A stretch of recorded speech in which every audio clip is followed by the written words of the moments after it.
నమస్కారం. న్యాయసేవ కార్యక్రమానికి స్వాగతం. ఇవాల్టి మన అంశం మహిళలు మనోవర్తి న్యాయ సహాయం. ఈ అంశంపై సలహాలు సూచనలు అందించడానికి మనతో పాటు ఉన్నారు 20వ junior civil judge city civil court Hyderabad Shrimati S Shalini garu, అలాగే న్యాయవాది శ్రీమతి పి మాధవి గారు.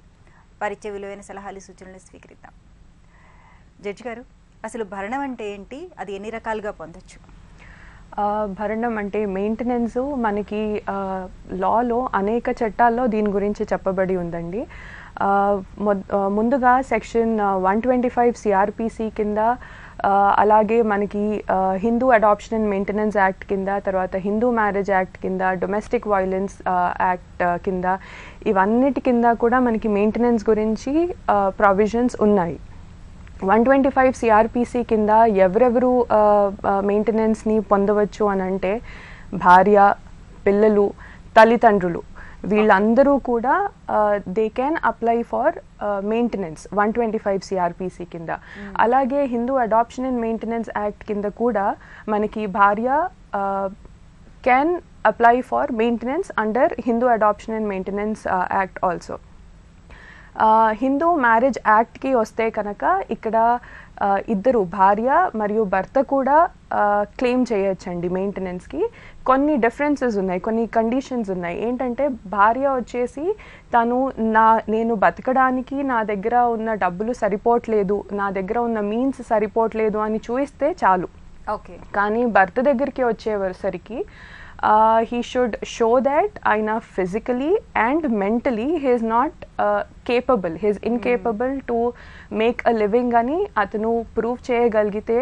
And inko condition entante bharta maintenance adagali annappudu bharya must be earning. భార్య సంపాదిస్తూ ఉంటేనే భర్త అడగగలడు. ఇవి రెండు కండిషన్స్ ఈయన ఫుల్ఫిల్ చేసుకోవాలి. ఇవి కాకుండా హిందూ అడాప్షన్ అండ్ మెయింటెనెన్స్ యాక్ట్లో పిల్లలకి కూడా మెయింటెనెన్స్ ఇచ్చే ప్రావిజన్స్ ఉన్నాయి. తర్వాత ముస్లిం మహిళలకి దగ్గరికి వస్తే మనకి వాళ్ళవి పర్సనల్ లాస్, షరియత్ని వాళ్ళు ఫాలో చేస్తారు. దాంట్లో మెయింటెనెన్స్కి సంబంధించింది ఏంటంటే వాళ్ళకి ఇద్దత్ పీరియడ్ అని ఉంటుంది, which is considered to be 3 months. అంటే సపరేషన్ అయిన తర్వాత 3 నెలల వరకు ఇద్దత్ పీరియడ్ అని అంటారు. We call it 3 lunar months అంటాం దాన్ని. అయితే ఈ 3 months వరకు మెయింటైన్ చేయడం అంటే ఆ లయబిలిటీ హస్బెండ్ మీద 3 months వరకే ఉంటుంది అని వాళ్ళ షరియత్లో ఉంది. సో కానీ ఈ ముస్లిం విమెన్ ఎవరైతే ఉన్నారో వాళ్ళు 125 సిఆర్పిసి కింద కూడా they can claim maintenance. CRPC అనేది is a universal law. So ఎవరైనా ఇర్రెస్పెక్టివ్ ఆఫ్ వాళ్ళు ఏ రిలీజియన్, ఏ కాస్ట్, వీటన్నిటి irrespective of all this they can claim maintenance under 125 CRPC. ఇది కాకుండా ముస్లిం మహిళలకి 1986లో ఒక చట్టంని రూపొందించారండి, which is Muslim women protection of rights on divorce act అని ఒకటి ఉంది. దాని కింద ఏంటంటే డివోర్స్ నాటికి ఆ కపుల్కి, ఆ హస్బెండ్ అండ్ వైఫ్కి కనుక పిల్లలు ఉంటే హస్బెండ్ ఆ 2 years వరకు, డివోర్స్ అయిన నాటి నుండి 2 years వరకు ఆ పిల్లల్ని మెయింటైన్ చేయాలి. లేదు అంటే డివోర్స్ నాటికి పిల్లలు లేకపోయినట్టయితే సబ్సీక్వెంట్గా డివోర్స్ అయిపోయిన తర్వాత with in a period of 9 months తనకి పిల్లలు పుడితే it is considered that they are his children. So అప్పుడు డేట్ ఆఫ్ బర్త్, పిల్లలు పుట్టిన డేట్ నాటి నుండి 2 years వరకు హీఈస్ లయబుల్ టు మెయింటైన్. ఇవి కాకుండా ఈ రెండు చట్టాలు ప్లస్ 125 సిఆర్పిసి కాకుండా మనకి ముస్లిం మహిళలకి ఏంటంటే ఇప్పుడు తనకేదైనా ఆస్తి ఉంది అన్నప్పుడు ఆ ఆస్తి తన తర్వాత ఎవరికైతే వెళ్తుందో, ఎవరైతే ఇన్హెరిట్ చేస్తారో వాళ్ళ దగ్గర తను క్లెయిమ్ చేయొచ్చు. అది చుట్టాలు కానివ్వండి, ఎవరైనా కానివ్వండి, ఈ ఆస్తి ఎవరికైతే వెళ్తుందో తన తర్వాత she can claim maintenance from them. ఎవరూ లేరు, పిల్లలు లేరు, ఎవరూ లేరు మెయింటైన్ చేయడానికి అన్నప్పుడు తను మన స్టేట్ వక్ఫ్ బోర్డ్స్ ఉన్నాయి, అక్కడ కూడా తను మెయింటెనెన్స్ కోసము అప్లికేషన్ పెట్టుకోవచ్చు. So it is Waqf boards responsibility to maintain this destitute women. తర్వాత క్రిస్టియన్స్కి వస్తే వాళ్ళకి స్పెషల్ యాక్ట్స్ ఉన్నాయండి. నాగేశ్వరరావు గారు నల్గొండ నుంచి. హలో నాగేశ్వరరావు గారు, నమస్తే అండి. నమస్తే, చెప్పండి మీ సమస్య ఏంటో చెప్పండి. 2016లో పోటీ మీరు వెళ్ళారా అండి? ఎవరు వెళ్ళారు? మా బంధువులమ్మ. మీ బంధువుల అమ్మాయి గురించి వెళ్ళారు. ఆ, ఓకే. అయితే 2016 నుంచి 2017 నవంబర్లో మ్మ్. కోర్టులో ప్రతి నెల వాయిదా అనుకుంటూ వచ్చారు. 2017 నవంబర్లో ఎవిడెన్స్ అని చెప్పి 3 వాయిదాలు వేశారు. మ్మ్. ఆ ఎవిడెన్స్ అని 3 వాయిదాలు వేసినప్పుడు మా లాయర్ ఆ విషయం నాకు చెప్పలేదు. ఓకే.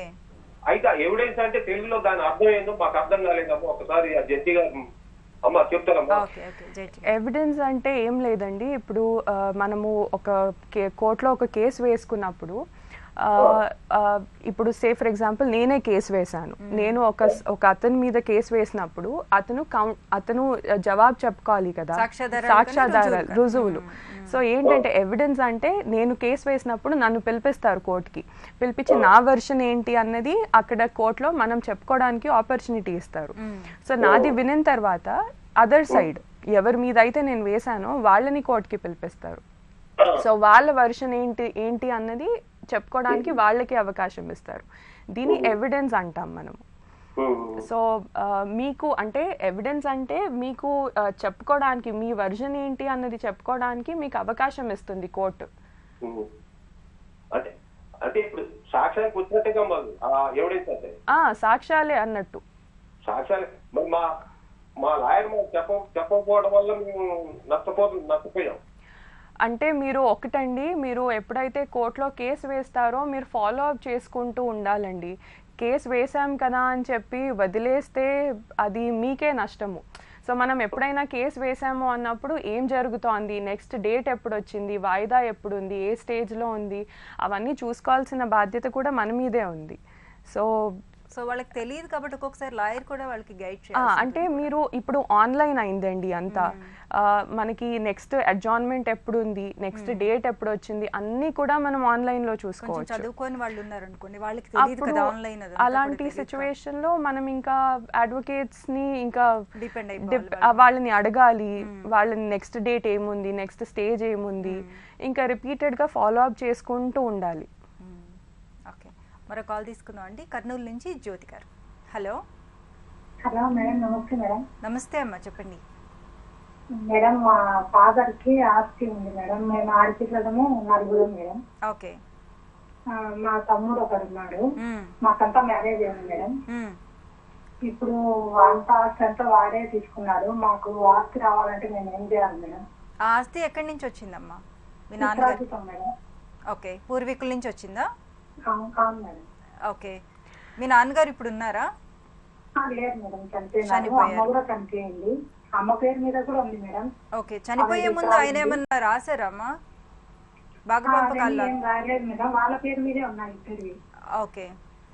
ఇప్పుడు అవి మీ ఆస్తులు మీ నాన్నగారి పేరు మీద ఉన్నాయా, మీ తాతగారి పేరు మీద ఉన్నాయా? మా నాన్నగారి పేరు మీద ఉన్నాయి మేడం. ఓకే. ఓకే. మాది మా నాన్న పేరు మీద సగము, మా మమ్మీ పేరు మీద సగం ఉంది మేడం. ఓకే. ఇప్పుడు వచ్చిన లేటెస్ట్ అమెండ్మెంట్స్ ప్రకారం ఉమెన్కి కూడా, అంటే చిల్డ్రన్కి, ఆడపిల్లలకు కూడా కోపాషనరీ రైట్స్ అనేవి ఉన్నాయండి. మీరు కనుక దావా కనుక వేసుకున్నట్టయితే కోర్టులో మీకు కూడా ఆస్తి హక్కులు అనేవి వస్తాయండి. అదే ఎలా వెళ్ళాలో తెలియట్లేదు మేడం, ఎక్కడ చేయాలి అది? మీకు మీరు ఎక్కడ ఉంటున్నారు? కర్నూలు. మీకు అక్కడ డిస్ట్రిక్ట్ లీగల్ సర్వీస్ అథారిటీ అని మీ మండలంలో ఉంటుందండి. మీరు కనుక అప్రోచ్ అయినట్టయితే అక్కడ లీగల్ సర్వీస్ అథారిటీలో మీకు సెక్రటరీ గారు ఉంటారండి. మీరు వెళ్ళి మీరు అప్లికేషన్ కనుక పెట్టుకున్నట్టయితే వాళ్ళే ఫ్రీగా గైడ్ చేస్తారండి. మీకు అడ్వకేట్ని అపాయింట్ చేస్తారు. మీరు వితౌట్ కాస్ట్, ఏమి ఫీజు కూడా ఏమీ ఉండదండి.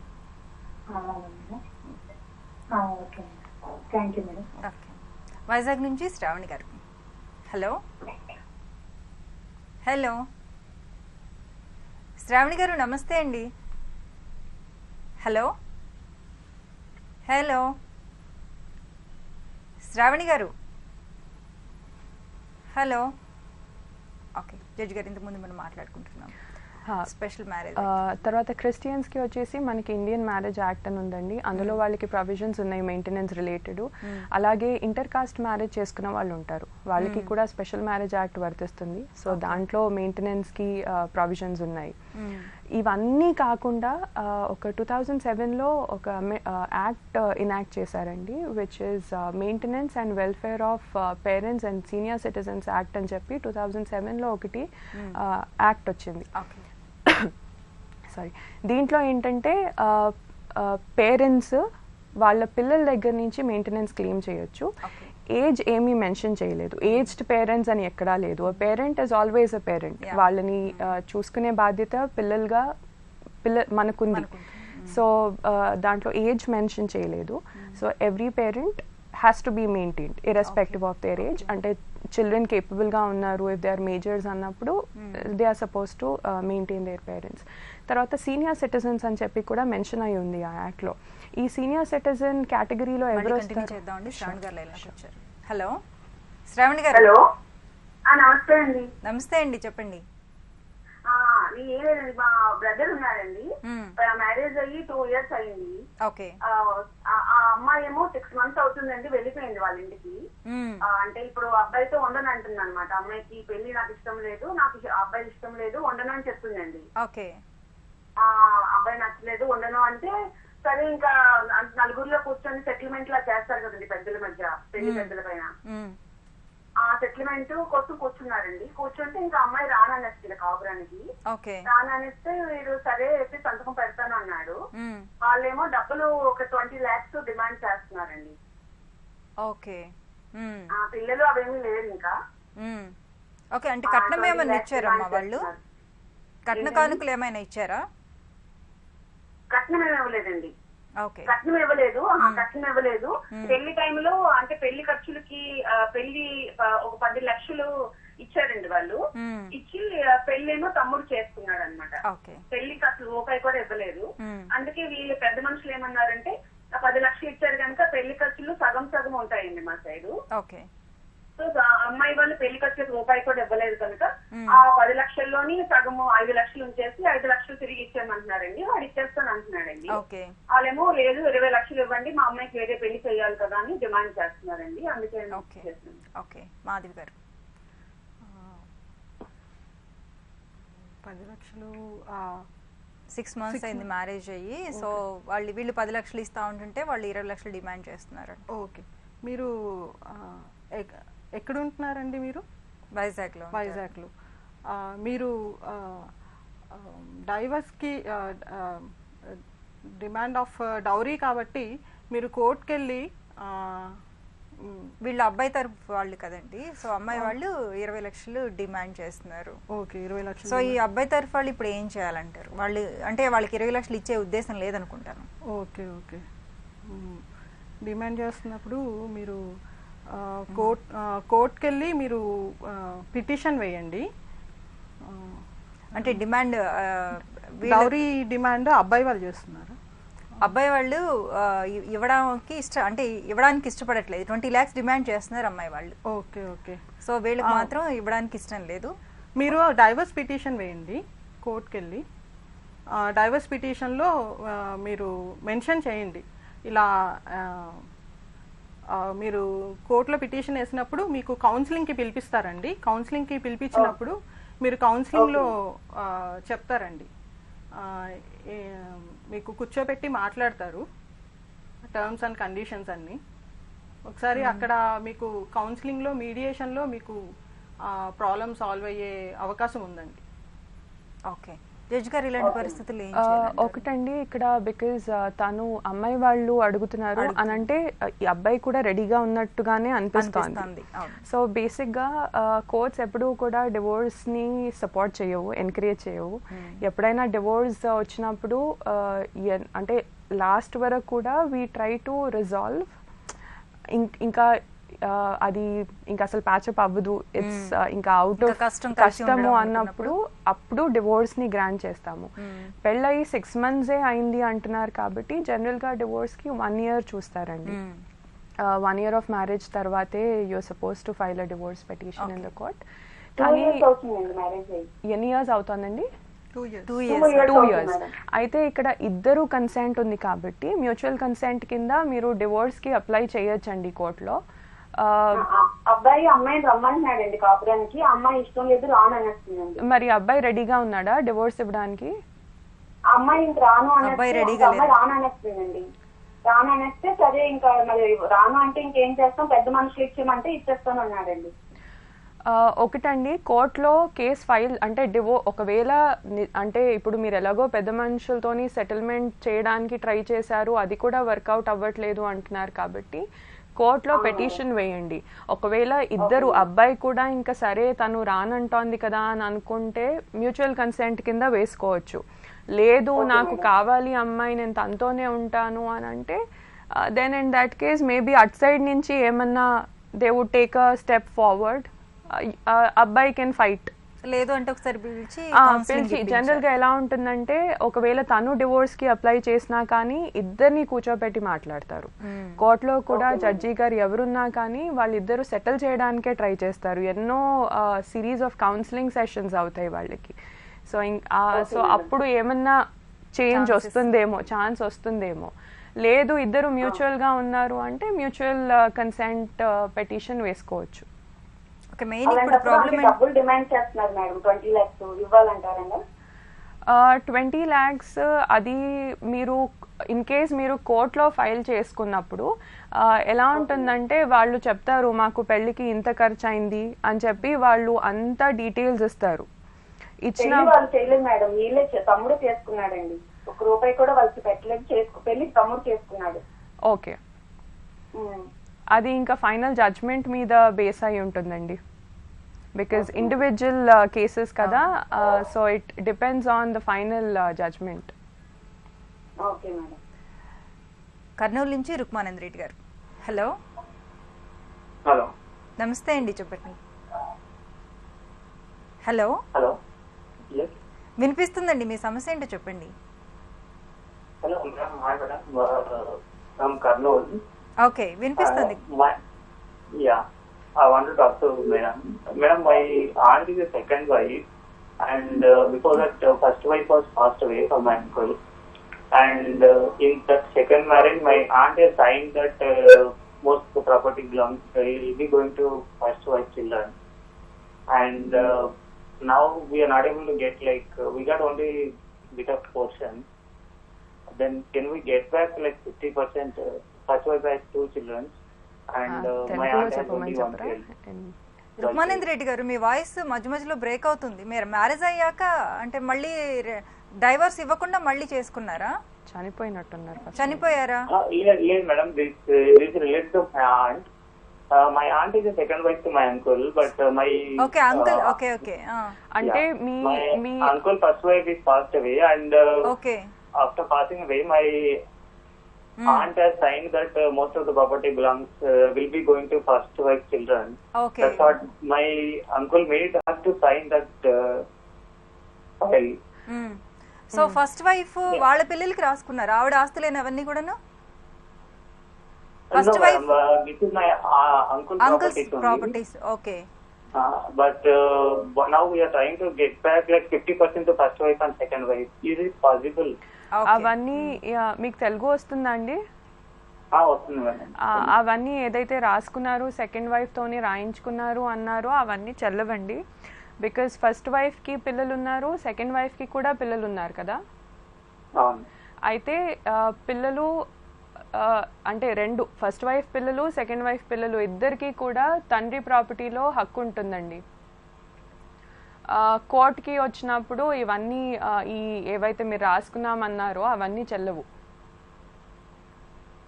Okay, then we can go for 50%, madam. 50% అంటే ఎంత మంది పిల్లలు ఉన్నారు? ఫస్ట్ వైఫ్ కి ఎంత మంది ఉన్నారు? First wife has 2 children and second wife కి ఒక డాటర్.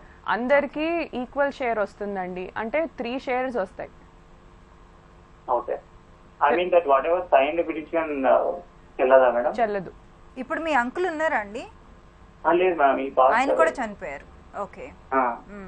ఆయన ఏమన్నా విల్ రాసి ఉంటే అది వేరు, అలాంటిది ఏమీ లేదు అన్నప్పుడు మాత్రం ఏవైతే రాయించుకున్నారో అవి చెల్లవు. 3 పిల్లలకి ఈక్వల్ షేర్స్ వస్తాయి. But my aunt lawyer is insisting for settlement, madam, instead of going for 50-50. అది మీరు చూసుకోవాలండి. అలా ఇన్సిస్టింగ్ చేయడానికి ఉండదు కదండి, లా అంటే లా అంతే. అది ఇప్పుడు 50% అయితే రాదు. 3 పిల్లలు ఉన్నారు కాబట్టి 3 షేర్స్ వస్తాయి. 50% అడగడానికి లేదు. 3 షేర్స్ వస్తాయి.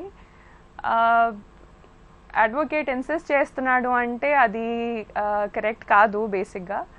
So you can always file suit in a civil court అండి. Okay, thank you madam. Okay okay. Vizag నుంచి రాము గారు. హలో హలో రాము గారు, నమస్తే అండి, చెప్పండి. నమస్తే మేడం, నా పేరు రాము అండి, వైజాగ్ నుంచి మాట్లాడుతున్నాను. ఓకే మేడం, మా తాతగారు ఇద్దరున్నారండి మేడం, రాము రాజు అని. ఓకే. రాజు గారికి ఆస్తులు లేవు మేడం, రాము గారికి ఆస్తులు ఉన్నాయి. రాజు గారికి పిల్లలు కూడా లేరు, రాము గారికి పిల్లలు ఉన్నారు. అయితే మేడం కోర్టులోని రాజుగారు పిల్లలు దత్తత తీసుకున్న పిల్లలు కోర్టులో కేసేశారు మేడం. ఓకే. అంటే రాము గారు ఆస్తిలో మాకు కూడా వాటా ఉందని. Okay okay. అయితే ఏదైతే డాక్యుమెంట్స్ ఉన్నాయో ఆ డాక్యుమెంట్స్ లోని రాజుగారి పేరు లేదు ఎక్కడ కూడా. రాము గారే సొంతంగా కొనుక్కున్నారు. ఓకే. అయితే వాళ్ళ పిల్లలు ఒక పిల్లని ఏమన్నా రాజుగారు దత్తత తీసుకున్నమాట. అంటే మధ్యలో ఉన్న ఒక అమ్మాయిని రాజుగారు దత్తత తీసుకున్నారు. దత్తత తీసుకొని ఆమెకి వేరే వాళ్ళతో మ్యారేజ్ చేశారు. వాళ్ళు కోర్టులో కేసేశారు మేడం. ఇప్పుడు ఇది ఏమి మా డాడీకి తెలియదు అనమాట. తెలియకపోయేసరికి మా డాడీ ఏం చేశారంటే ఇద్దరు ఆడపిల్లలకి 10 సెంట్లు గిఫ్ట్ రూపంలో రాసిచ్చారు మేడం. కోర్టులోకి వెళ్ళిన తర్వాత మాకు ఏమి ఇవ్వలేదు, మొత్తం అంతా ఆయన వాడేసుకుంటున్నారు అని కోర్టులో కేసేస్తుంది. ఆ కోర్టులో ఒకసారి అయినా హీరింగ్ వాళ్ళకి వచ్చింది మేడం. సెకండ్ టైం మళ్ళీ మేము అప్లై చేస్తే ఇంజక్షన్ ఆర్డర్ వాళ్ళు కోర్టు జడ్జిమెంట్ కూడా మాకు ఇచ్చారు మేడం. ఏదైతే ఫస్ట్ కేసు వేసామో ఆ కేసు ఇంకా నడుస్తానే ఉంది మేడం. అది అమరావతికి షిఫ్ట్ చేస్తారని చెప్తున్నారు మేడం. సో ఇప్పుడు మీరేంటి, దత్తత వెళ్ళిన అమ్మాయికి ఆస్తిలో వాటా లేదు అని మీరు అంటారు, అంతేనా? దత్తత వెళ్ళిన అమ్మాయికి వాటా కదా మేడం. దత్తత వెళ్ళిన అమ్మాయిని ఇంకొక అమ్మాయి కలిపి వాళ్ళ డాడీ ఆస్తి పైన కేసు వేశారు. ఆ తర్వాత వాళ్ళ బ్రదర్ ఏం చేసిందంటే వీళ్ళతో తోబుట్టుడు అనమాట. అంటే వీళ్ళ ముగ్గురు, ఒక 2 అక్కలు, ఒక తమ్ముడు. ఈ వీళ్ళ అమ్మాయి ఎవరైతే రాశారో తమ్ముడు భార్య అనమాట. ఆ తమ్ముడికి ఆస్తులు లేవు, కానీ రాము అనే అతనికి ఆస్తులు ఉన్నాయి. అర్థమైంది. రాజు అనే అతనికి ఆస్తులు లేవు, కానీ ఆ తమ్ముడి భార్య ఏం రాసింది, మా బావగారు అయిన రాము గారికి ఆస్తులు కూడా నాకు వాటా ఉంది అని చెప్పి వీళ్ళ రాసి చనిపోయింది. అర్థమైంది. మాధవి గారు, ప్రాపర్టీ ఇష్యూస్కి వచ్చేటప్పటికి ఏంటంటే మీరు ఆల్రెడీ కేసు వేసి మీకు ఇంట్రీమ్ ఆర్డర్ కూడా వచ్చింది అంటున్నారు కదా. ఆర్డర్స్ వచ్చాయి, ఒక ఇంజక్షన్ ఆర్డర్ ఇచ్చారు, తర్వాత మాకు జడ్జిమెంట్ కూడా అయింది మేడం. ఓకే. ఫస్ట్ కేసు 2007 వేసారు మేడం. ఆ కేసు జడ్జిమెంట్ రాంగ్ అని చెప్పేసి, అంటే వీళ్ళకి ఒకసారి ఫేవర్కి వచ్చింది, ఒకసారి వాళ్ళకి. అంటే మేము లేము అంటే జడ్జిమెంట్ టైంలో మేము లేవన్నట్టుగా వాళ్ళకి ఇచ్చారన్నమాట హీరింగ్. అది కేసు మళ్ళీ చేస్తే మళ్ళీ ఏం చేశారంటే మళ్ళీ రీఓపెన్ చేసి దాన్ని చేశారు మేడం. మళ్ళీ మేము ఫర్దర్ గా కేసు వేస్తే ఆ కేసులో ఏమన్నా జడ్జిమెంట్ విత్ ఇంజక్షన్ ఆర్డర్ కూడా మాకు ఇచ్చారు మేడం. ఓల్డ్ కేసు ఇంకా నడుస్తుంది మేడం. అది అమరావతికి షిఫ్ట్ చేసి చెప్తున్నారు వాళ్ళు. ఫస్ట్ జడ్జిమెంట్ వచ్చింది అన్నారు కదా, అందులో ఎవరికి ఫేవర్ గా ఇచ్చారండి? మాకే ఫేవర్ ఇచ్చారు మేడం, మొత్తం అంతా ఇస్తారు. అంటే వాళ్ళు ఏమన్నారంటే కోర్టులో కేసు ఏమేసారంటే మాకు ఏమి ఇవ్వలేదు, మొత్తం అంతా వాళ్ళే వాడేసుకుంటారని కేసు వేసారు మేడం. మేమైతే డాక్యుమెంట్స్ ఇస్తాం కదా రాసి, ఇప్పుడు రిజిస్ట్రేషన్ ఆఫీస్ లోని చేసిన డాక్యుమెంట్స్ ఉంటాయి కదా మేడం, ఆ డాక్యుమెంట్స్ కూడా తీసుకెళ్లి కోర్టులో సబ్మిట్ చేస్తాం మేడం. కోర్టులో సబ్మిట్ చేసి 1 year లోనే హియరింగ్ ఇచ్చారు మాకు. పాతదైతే ఇంకా అలా పెండింగ్ లో ఉంది మేడం. అది జడ్జి గారు, అది ఏం చేయాలంటారు ఇలాంటి సిచ్యువేషన్ లో? ప్రాపర్టీ ఇప్పుడు రాజుకి ప్రాపర్టీ ఉంది, రాముకి ప్రాపర్టీ లేదు, అంతే కదండి? రాముకి ఉంది, రాజుకి లేదు. రాముకి ప్రాపర్టీ ఎక్కడి నుంచి వచ్చిందండి? ఆయన సొంతంగా మిలిటరీ మేడం. ఆయన మిలిటరీలోకి వెళ్ళి ఆయన సొంతంగా కొనుక్కున్నాడు. ఆయన సొంతంగా కొన్న ప్రాపర్టీ మీద ఈ తమ్ముడు ఎవరైతే ఉన్నారో ఆయనకి హక్కు లేదండి. తను ఆయన వైఫ్ ఏదో విల్ రాసి చనిపోయింది, దాంట్లో నాకు రైట్ ఉంది అని అన్నారు కదా, అది చెల్లదు. ఎందుకంటే ఆయన స్వతహాగా ఆయన సంపాదించుకున్న ప్రాపర్టీలో తమ్ముడికి ఎలాంటి రైట్ ఉండదు. మేడం మేడం ఇంకోటి ఏంటి మేడం, ఈ తమ్ముడు ఉన్నారు కదా మేడం, తమ్ముడు ఏం చేశారంటే రాము కూతుర్ని దత్త తీసుకున్నట్టుగా రాశారు మేడం కానీ ఆ వీలునామాలు కూడా. అలాగే ఆమె వెళ్ళిపోయింది, ఆమె వెళ్ళిపోయి మళ్ళీ కేసేసింది మేడం మా మీద. దత్తత వెళ్ళిపోయింది. ఇప్పుడు దత్తత వెళ్ళిపోయిన అమ్మాయికి వస్తుందా రాదా అనేనా మీ డౌట్? అవును మేడం వస్తుందండి. అంటే వీళ్ళకి మేడం వస్తుంది కదా మేడం, వీళ్ళకి ఒక్కొక్కరికి 10 సెంట్లు చెప్పిన ఇచ్చాడు మన డాడీ. ఇద్దరు అక్క చెల్లెలు అయితే ఇద్దరు అక్క చెల్లెలు కూడా ఒకరికి 10 సెంట్లు ఒకరికి 10 సెంట్లు ఇచ్చారు. ఈ 10 సెంట్లు జాగేసినప్పుడు ఎవరు కూడా నీ వీలాం ఉంది అని ఎవరు చెప్పలేదు మేడం. గిఫ్ట్ రూపాయలు ఇచ్చారు. ఇచ్చిన తర్వాత కూడా కోర్టులు కేసేసారు, మాకేమి ఇవ్వలేదని. ఓకే, అది ఇంకా కోర్టులో మీరు రుజువులు ఆధారాలు అన్ని ప్రొడ్యూస్ చేస్తారు కదా, దాన్ని బట్టి కోర్టు డిసైడ్ చేస్తుందండి. ఎందుకంటే మీరు వేసామంటున్నారు, అదర్ సైడ్ వేయలేదు అని అంటున్నారు, కాన్ఫ్లిక్ట్ ఉంది కదా. సో అది ఎవిడెన్స్ తర్వాత ఎవిడెన్స్ అంతా చూసి మీరు వేసిన డాక్యుమెంట్స్ అంతా పరిశీలించి కోర్టు ఒక నిర్ణయం తీసుకుంటుంది.